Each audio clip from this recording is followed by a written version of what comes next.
विघ्नहर्ता श्री गणेश, श्री गणेश, श्री गणेश।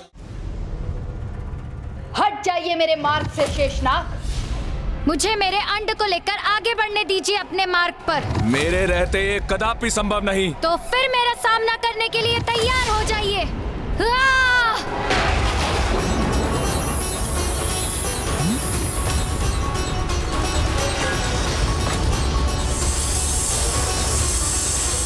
हमारी बात मानिए प्रिय।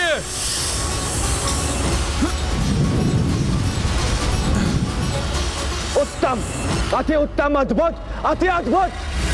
कितना आनंददायी दृश्य है ये। नागलोक का राजा शेष नाग और उनकी पत्नी के मध्य युद्ध, घमासान युद्ध, और ये मात्र हमारे मायासुर की माया के कारण ही संभव था।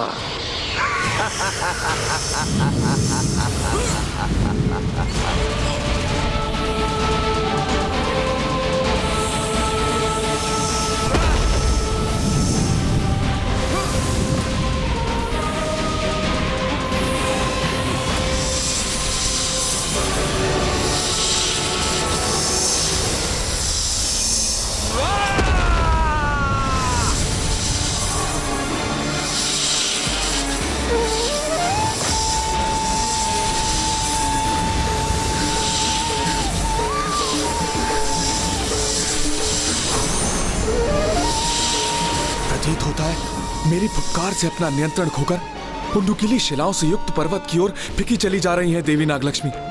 कहीं वो आहत ना हो जाए।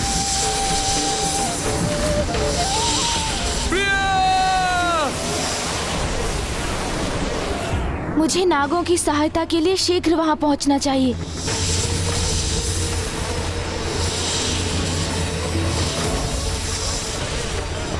अब नागलोक पहुंचने में अधिक समय नहीं लगेगा मुझे।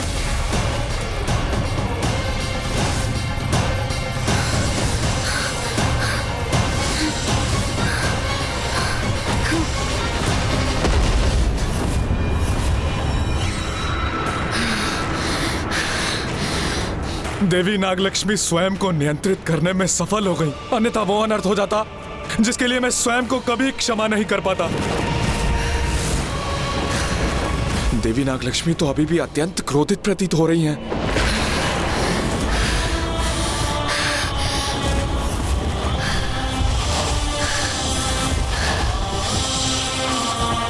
प्रिय, मुझसे युद्ध करने की इच्छा को नहीं, अभी तो पुनः अपने विवेक को जागृत कर लौटिए यहाँ।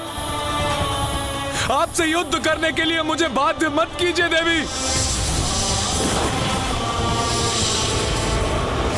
मूषक जी, हमारा गंतव्य स्थान नागलोक तो पृथ्वी के मूलाधार अर्थात उसके महातल में स्थित है, जो क्रमशः अतल लोक, वितल लोक, सुतल लोक और फिर अंततः तलातल लोक को पार करने के उपरांत स्थित है। वही नागों का निवास स्थान है मूषक जी।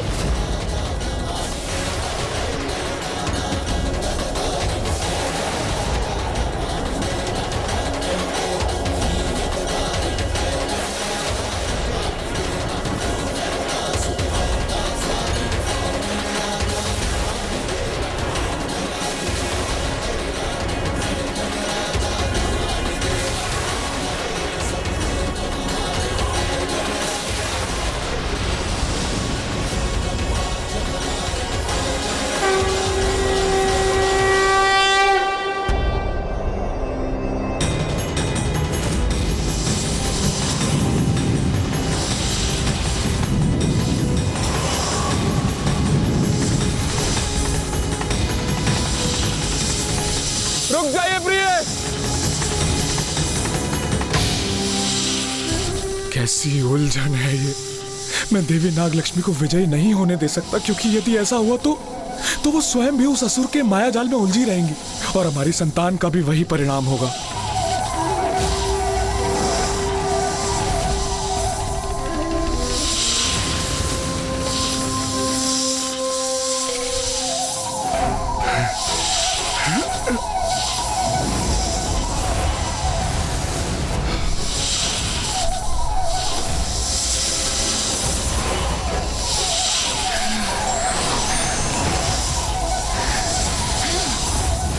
जाओ प्रिय। छोड़िए मुझे।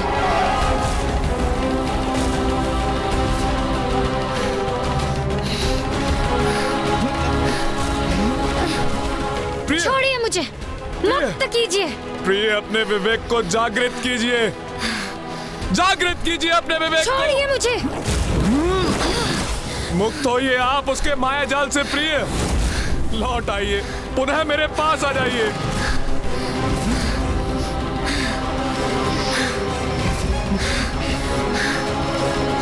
आप पर छाया ये माया का भ्रम नष्ट करने के लिए आपको यहां से दूर ले जाना होगा मुझे।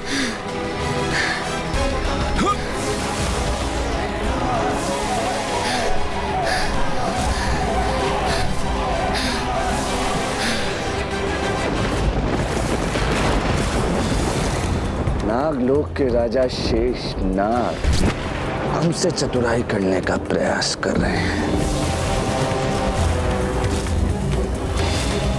अपनी पत्नी को मायासुर के माया के प्रभाव के क्षेत्र से दूर लेकर जाना चाहते हैं। हाँ, किंतु स्मरण रहे, मायासुर की माया से बचना कठिन ही नहीं, असंभव है, असंभव।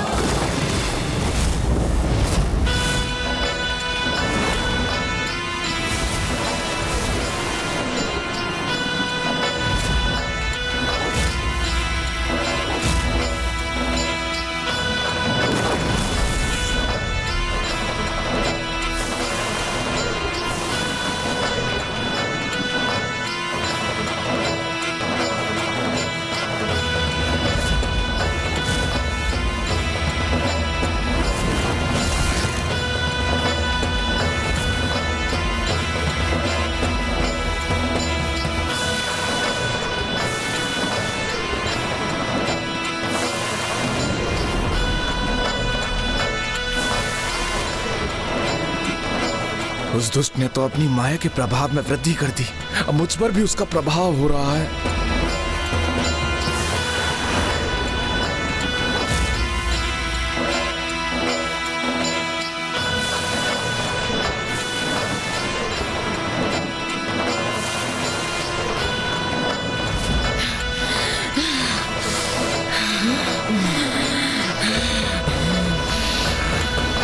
इनकी जकड़ तो क्षण पड़ गई है, यही उचित अवसर है अपने समस्त बल का प्रयोग कर इस चक्कर से मुक्त होने का।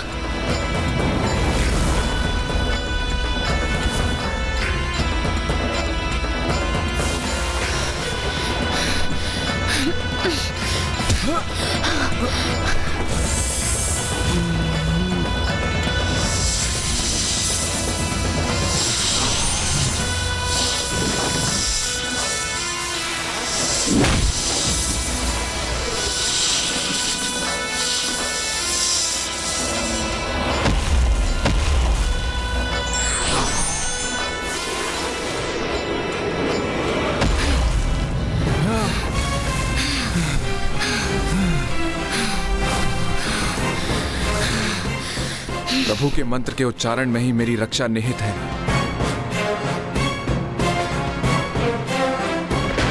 ओम गण गणपतये नमः। ओम गण गणपतये नमः।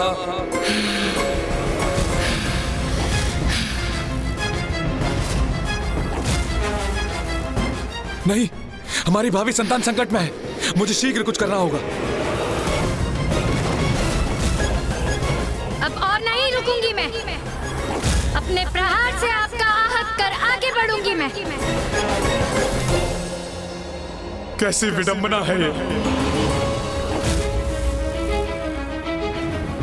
वहां जिस अंड में मेरी भावी संतान का जीवन पनप रहा है वो संकट में है, और इधर मेरी पत्नी की बुद्धि पर माया की छाया है। मैं करूं तो करूं क्या करूं? हे मूलाधार के स्वामी, प्रथम पूज्य गणेश जी, अब आप ही मेरी सहायता कर सकते हैं।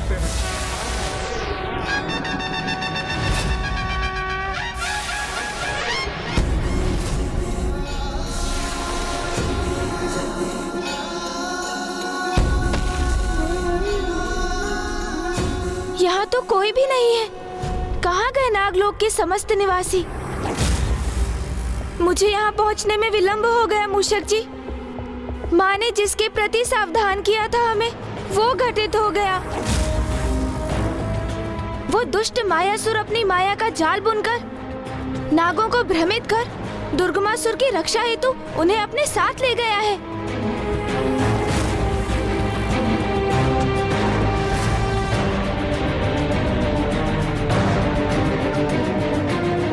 हमें उन्हें शीघ्र ढूंढकर शेषनाग जी के साथ देवी नागलक्ष्मी की अंड की रक्षा भी करनी है।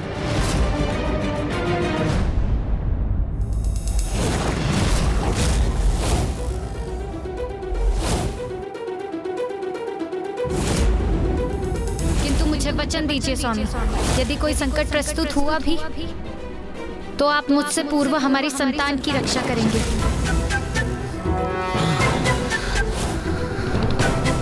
देवी नागलक्ष्मी की भी यही इच्छा थी कि मैं सर्वप्रथम अपनी भावी संतान की रक्षा करूं, अर्थात सर्वप्रथम मुझे हमारे इस अंड की रक्षा के लिए तत्पर होना चाहिए।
नहीं प्रिय, आपकी सुरक्षा की चिंता सता रही है मुझे।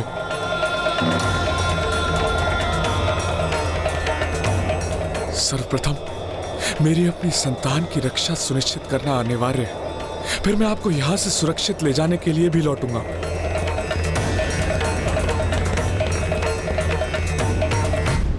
भ्रम, ये कैसा भ्रम है तुम्हें नागलोक के राजा शेषनाग जी, कि तुम मायासुर की मायावी ध्वनि से बच के सुरक्षित रह सकोगे। देखो कैसे हमारी भीषण ध्वनि का प्रबल प्रभाव होगा तुम पे। समय आ गया है अपनी शक्तियों में वृद्धि करने का।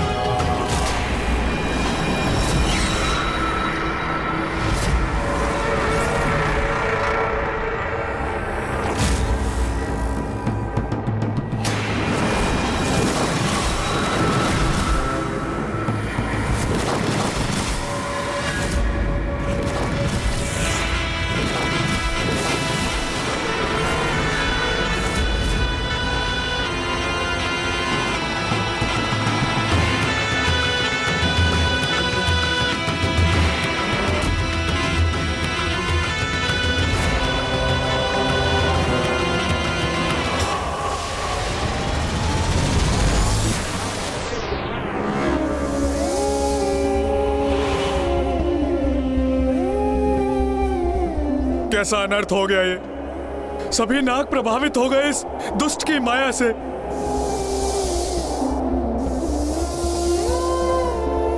बस मैं शेषनाग ही शेष रहा हूं अब।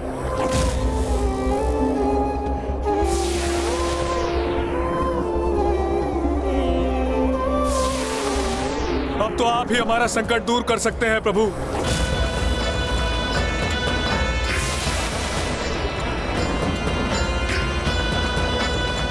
तो क्या आप गणेश जी, उस वरदान के पूर्ण होने का समय आ चुका है जो आपने मुझे दिया था?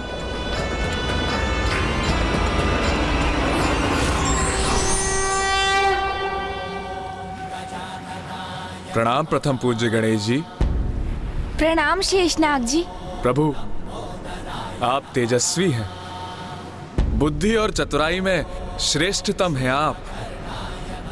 अपनी असंख्य लीलाओं से आपने अनेकों बार इस सृष्टि की रक्षा की है और संसार को उन लीलाओं का साक्षी बनने का सौभाग्य प्रदान किया है। प्रभु शेषनाग जी, आप मेरी लीलाओं का उल्लेख अकारण तो नहीं कर रहे हैं, इसलिए कहिए आप मुझसे चाहते क्या है? मैं आपके समान तेजस्वी पुत्र चाहता हूँ गणेश जी। मेरे समान? किंतु मेरे समान तो एकमात्र मैं ही हूँ, तो क्या आप मुझे ही अपने पुत्र के रूप में चाहते हैं शेषनाग जी? प्रभु, आपको अपने पुत्र रूप में पाकर मैं धन्य हो जाऊंगा प्रभु। तथास्तु। प्रभु, धन्यवाद प्रभु। प्रथम पूज्य विघ्नहर्ता गणेश जी, आपने मेरे पुत्र रूप में प्रकट होने का वरदान दिया था मुझे। अब उसे पूर्ण करने का समय आ गया है प्रभु। मेरी सहायता करें और इस दुष्ट की माया को नष्ट कर हमें इस महासंकट से मुक्ति दिलाएं प्रभु। अब नागों की कुशलता आप पर ही निर्भर है प्रभु। सहायता करें, सहायता करें प्रभु। अब मैं करूं तो क्या करूं मूषक जी? मुझे आभास हो रहा है कि नागलोक के नाग संकट और कष्ट में है और मुझे किसी निष्ठावान भक्त की गुहार भी सुनाई दे रही है। ओम गण गणपतये नमः। ओम गण गणपतये नमः। ओम गण गणपतये नमः।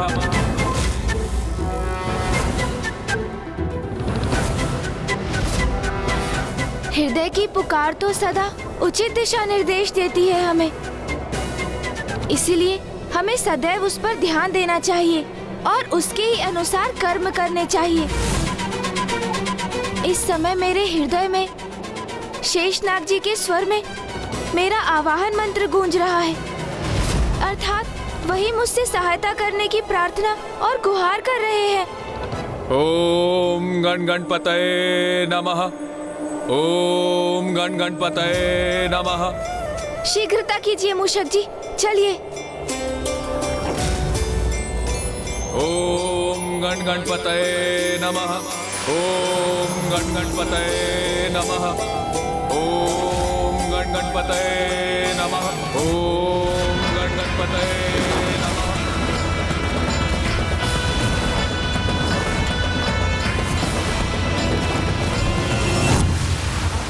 शेषनाग जी का स्वर तो इस दिशा से आ रहा है, अर्थात मुझे इसी ओर बढ़ना चाहिए।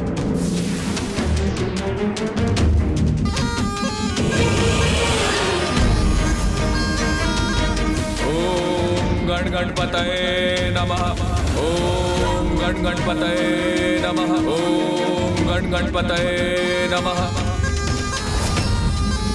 ओम गण गणपतये नमः। ओम गण गणपतये नमः।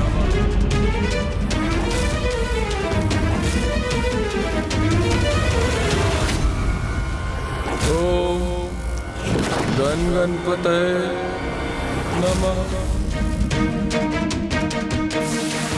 ओम गण गणपतये नमः।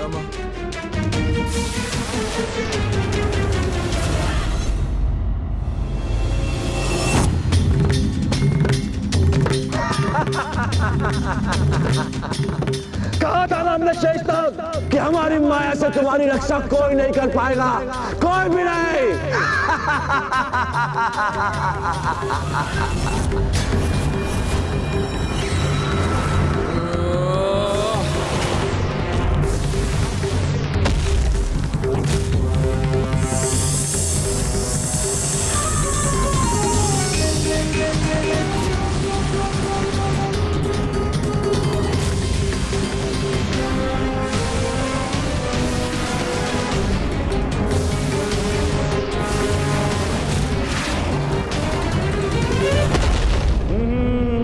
मायासुर की मायावी नगरी में तुम्हारा स्वागत है शेष नाग, तुम्हारे अंड को खंडित करने का हमारा कोई विचार नहीं था, लेकिन तुमने सुना तो है ना कि गेहूं के साथ घुन को भी पीसना पड़ता है। तुम्हारे भूमि पे गिरते ही तुम्हारा अंड भी भूमि पे गिरा और खंडित हो गया, अर्थात तुमने उसे सदैव के लिए खो दिया। अब तुम निसंतान रहोगे, निसंतान, निसंतान, निसंतान।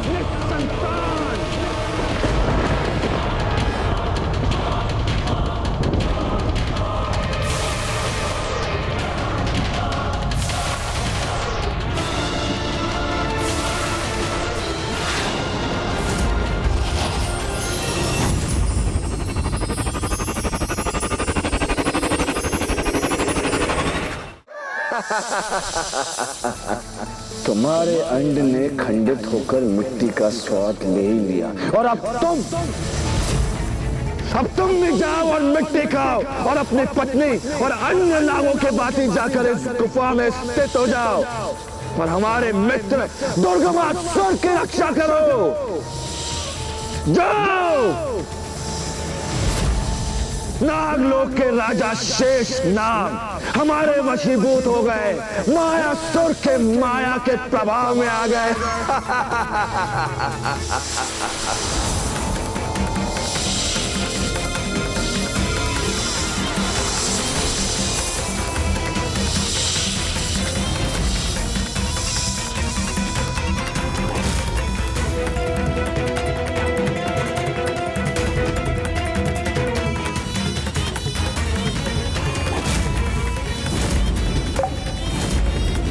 जय माता, जय जय तामसिक माता। दुर्गमासुर हमारे परम मित्र, संसार के समस्त नाग जड़ अवस्था में तुम्हारे समक्ष तुम्हारी रक्षा के लिए उपस्थित हैं। और अब इस संसार में ऐसा एक नाग भी शेष नहीं है जो सचेत अवस्था में है। तुम शीघ्र, अति शीघ्र ही अपना अनुष्ठान पूर्ण करो और इस संसार में अजर, अमर, अविनाशी बन जाओ। और हम बन जाएंगे नागलोक के राजा।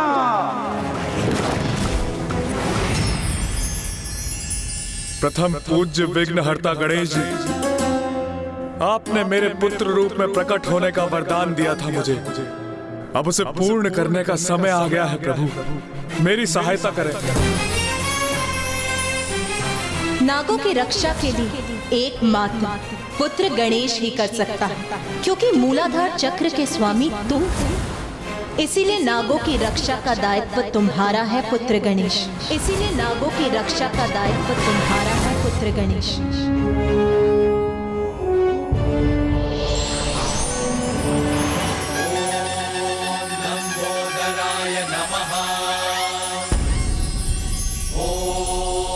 एकदन्ताय नमः।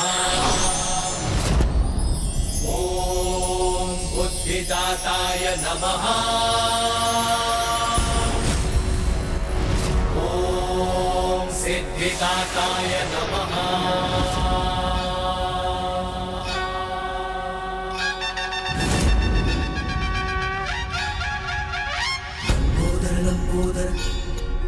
क्या हुआ नाग?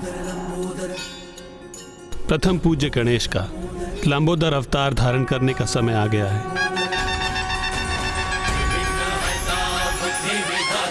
जय जय गजानन हे सिद्धिदाता लंबोदर लंबोदर। बुद्धि और विद्या के तुम ही हो दाता, है ज्ञान भंडार तुम में समाता। प्रेम से जाप प्रभु का है गाता, मोह माया से है सदा पार पाता। विघ्नहर्ता बुद्धि विधाता, जय जय गजानन हे सिद्धिदाता लंबोदर लंबोदर।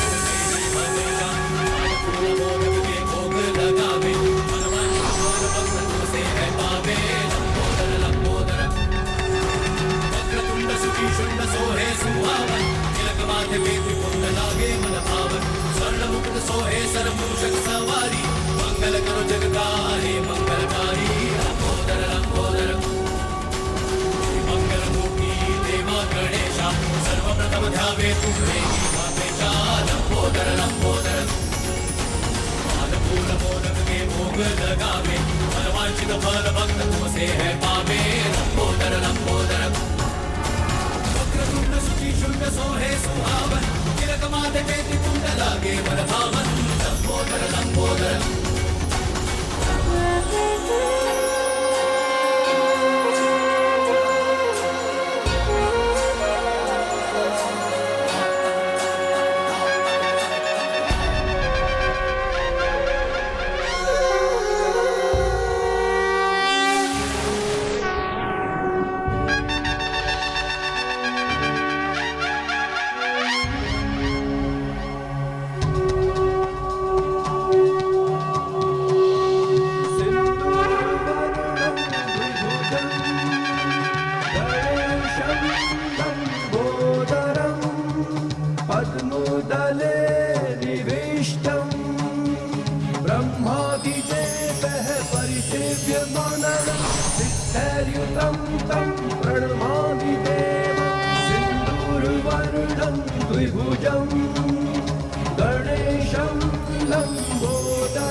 ब्रह्मादिदेवः परिसेव्यमाननं सिद्धैर्युतं तं प्रणमामि देवं सिन्दूरवर्णं द्विभुजं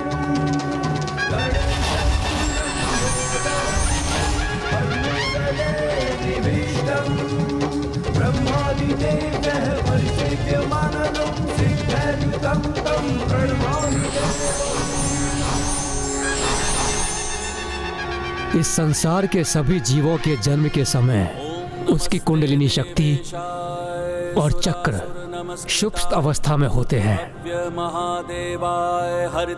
किंतु प्रथम पूज्य गणेश के लंबोदर अवतार में उनकी कुंडलिनी शक्ति और समस्त चक्र पूर्व से ही जागृत और सक्रिय हैं। यही तो उद्देश्य है गणेश के लंबोदर गणेश अवतार का। सभी सुप्त पड़े नागों को ही नहीं, उनकी कुंडलिनी शक्ति को जागृत करने का भी दायित्व निभाएगा और उसका लंबा उदर उसकी अत्यंत अद्भुत और दिव्य लीला के उजागर होने का भी कारण बनेगा। भीमाय भीम पराक्रमाय ओम नमो। शेषनाग जी, आपको दिए वरदान के अनुसार अवतार ले चुका हूँ मैं। अब मैं वहाँ शीघ्र पहुँचकर आपको और अन्य नागों को मायासुर की माया से मुक्त कराऊंगा। आपको और अन्य नागों को मायासुर की माया से मुक्त कराऊंगा। ये कैसा अनिष्टकारी आभास हुआ हमें, जैसा किसी ने हमारे विनाश की घोषणा की हो।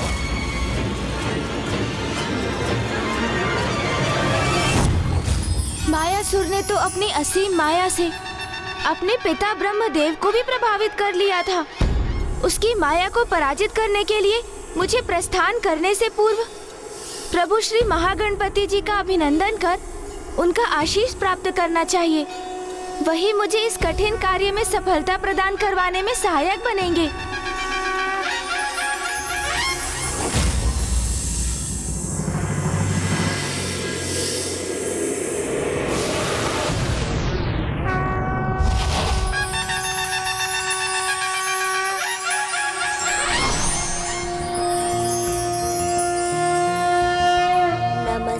ब्रह्मरूपाय विष्णुरूपाय ते नमः। नमस्ते रुद्ररूपाय करिरूपाय ते नमः। विश्वरूप स्वरूपाय नमस्ते ब्रह्मचारिणे भक्तप्रियाय देवाय नमस्तुभ्यं विनायक। महागणपति जी, ये आपकी कैसी अद्भुत लीला है। इसके पीछे क्या संकेत छिपा है मेरे लिए? ये उस परम सत्य का सूचक है पुत्र गणेश, जिसे संसार के अधिकांश जीव देखने और समझने में असमर्थ रहते हैं।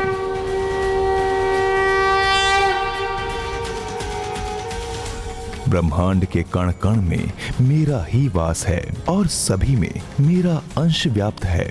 इसलिए संसार में सजीव और निर्जीव जो भी हैं, वो मैं ही तो हूँ। संसार का कोई भी अस्तित्व मुझसे भिन्न नहीं, सभी मुझसे संपूर्ण होते हैं, क्योंकि मैं ही सर्वथा संपूर्ण हूँ, परम ब्रह्म ईश्वर हूँ।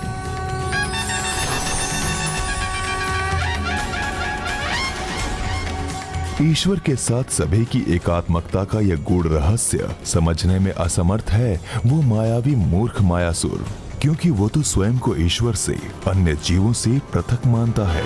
इसलिए उन्हें कष्ट पहुंचाने के लिए उन पर अपनी तुच्छ माया का प्रयोग कर उन्हें अकारण कष्ट देने का पाप करता है।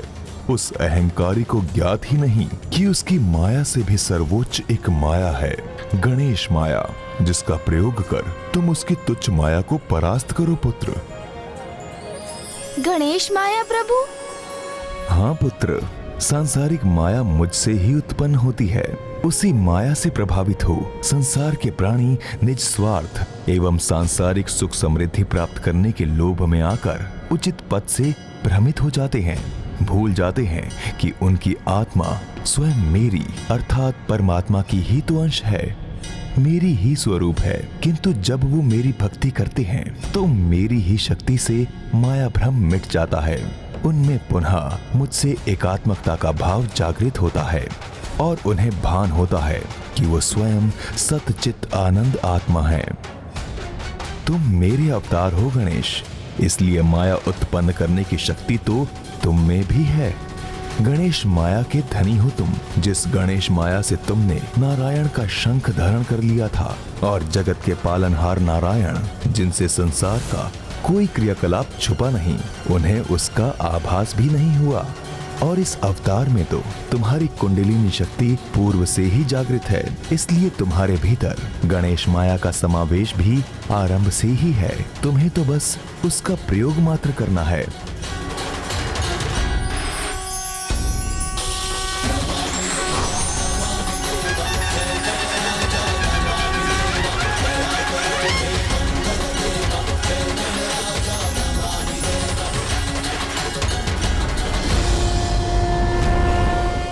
यही गणेश माया है। अब इसका उचित उपयोग कर सृष्टि की रक्षा करो।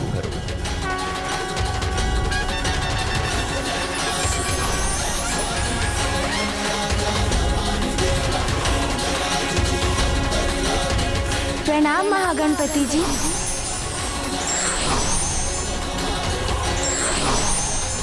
अपनी माया का बहुत प्रयोग कर लिया तुमने मायासुर, किंतु अब तुम्हें गणेश माया का अनुभव करना होगा।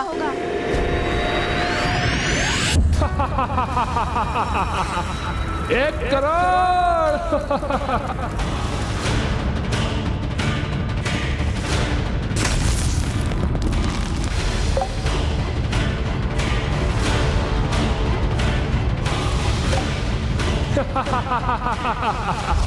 जय माता, जय जय तामसिंह माता। मेरे अनुष्ठान का लाभ हो रहा है, मुझे वृद्धि हो रही है मेरी शक्ति में। अब कोई नहीं रोक सकता मुझे। जय जय माता, जय जय तामसिंह माता।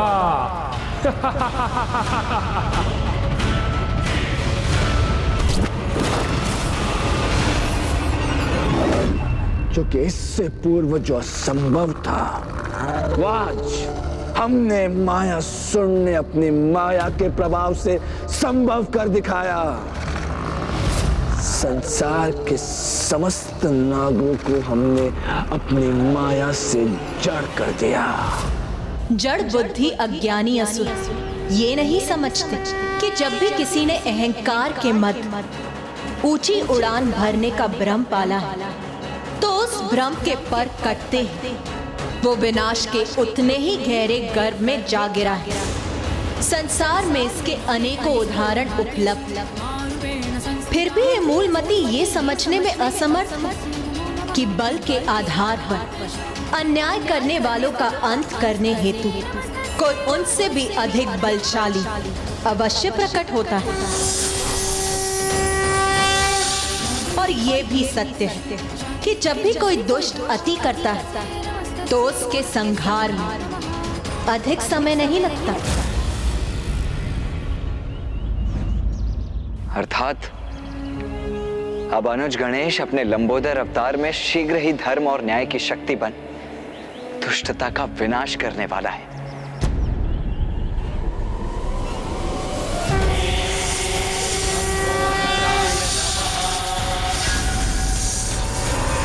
तो यही है वो दुष्ट मायावी मायासुर।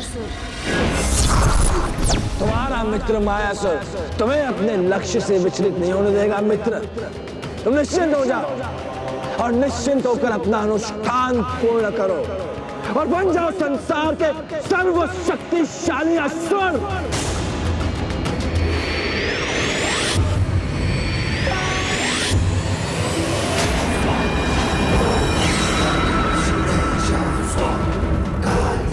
अभी तो 2 ही भुजाएं थी मेरी, किंतु अब इन चतुर्भुजाओं के साथ मेरे अनुष्ठान की गति और दुगनी हो जाएगी। जय माता, जय जय तामसिक माता। 1 करोड़ दो।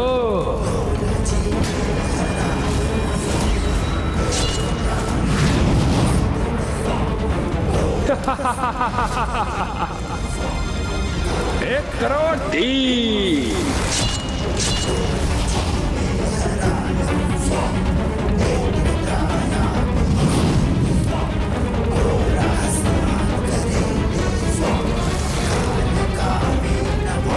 एक करोड़ 6।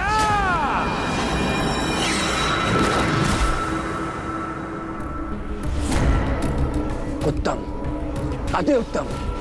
मित्र, इसी प्रकार अपना अनुष्ठान करते रहो।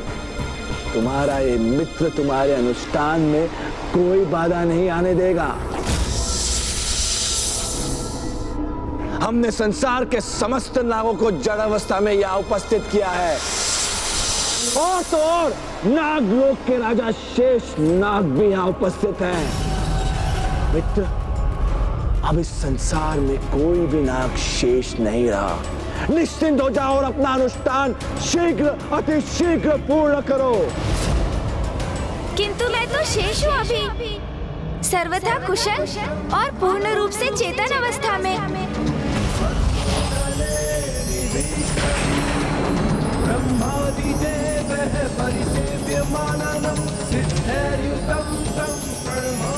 ये किसका स्वर है?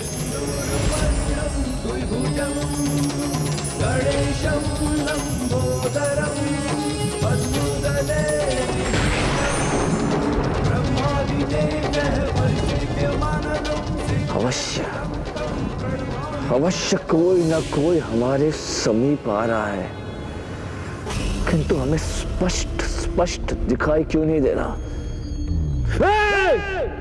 कौन है तू? समक्ष हमारा परिचय दे अपना।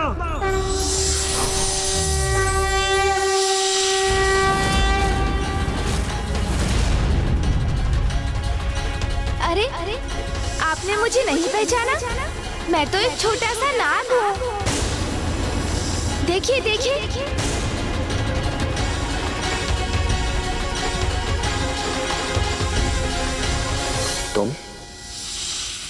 तुम कैसे शेष रह गए? क्योंकि कोई भी नाग हमारी माया के प्रभाव से मुक्त नहीं हुआ। सबको जड़ कर दिया है हमने। अच्छा, सभी नागों को जड़ किया है आपने? हाँ। कदाचित ये सत्य नहीं, मात्र भ्रम है आपका। किंतु आपकी माया से मुक्त मैं ही नहीं, मेरे साथ मेरे अन्य सहयोगी भी शेष हैं अभी।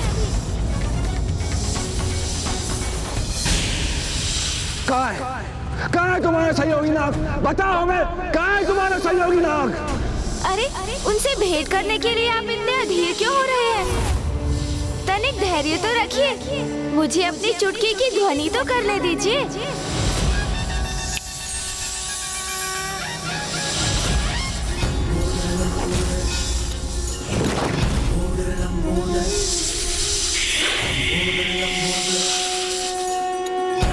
सारा उदर में समायो, माया असुर की माया पर ने मिटायो, सृष्टि पे संकट है जब कोई आयो, महिमा से अपनी प्रभु ने बचायो। लंबोदर लंबोदर लंबोदर लंबोदर।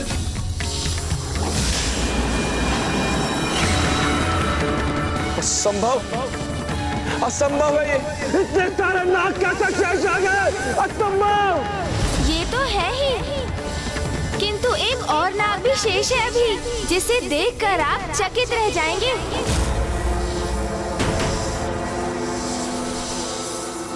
हाँ, एक अत्यंत विशेष नाग शेष है भी। कौन है? कहाँ है वो? आप और कौन? आप भी तो स्वयं एक नाग ही हैं।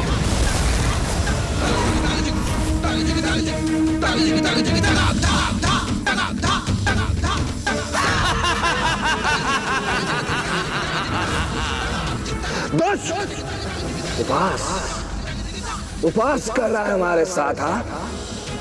मायासुर के साथ। तुम्हें कहां से हम नाग प्रतीत हो रहे हैं? हम असुर हैं, असुर, मायावी असुर, अत्यंत ही शक्तिशाली और मायावी मायासुर। ध्यान से देखो हमें, ध्यान से, ऊपर से लेके